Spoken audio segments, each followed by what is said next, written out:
এই দেশে সবই সম্ভব, পাবলিক টয়লেট হয়ে গেছে খাবারের দোকান। ভণ্ডামি কত প্রকার কি কি সেটা এই ছোট্ট একটা দোকান দেখলে বোঝা যায়। রাস্তায় যে ভ্রাম্যমান মানুষ আছে যারা ফুটপাতে শুয়ে থাকে, এদের টয়লেটে পাইলে কি করে? ওরা তো মনে করে যে আমাদের টয়লেটে ঢুকতে চাইলে না করি।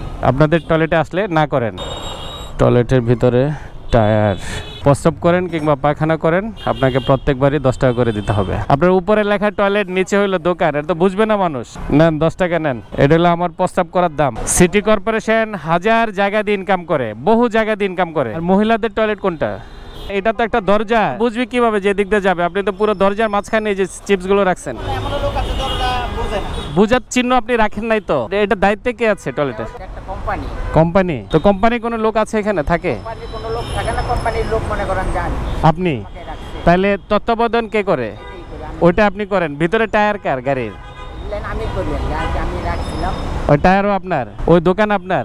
না ঠিক আছে, অসুবিধা নাই, চালিয়ে যান, সমস্যা নাই। আপনি শুনেন, একটা ভালো বুদ্ধি হইলো, এই টয়লেট এই সাইড বন্ধ করে একটা কফি শপ খোলেন। সিটি কর্পোরেশনের তো দিবে না।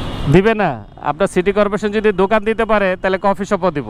আমাদের শহরের নিয়ম সব আজব। এই শহরের প্রত্যেকটা জায়গায় মানুষকে বিশুদ্ধ খাবার পানি সাপ্লাই দেওয়া দরকার। এই যে ঘন টয়লেট, এগুলো মানুষের জন্য ফ্রি করা দরকার, উন্মুক্ত করা দরকার। এই টয়লেটের অবস্থান মহাখালী ফ্লাইওভারের নিচে।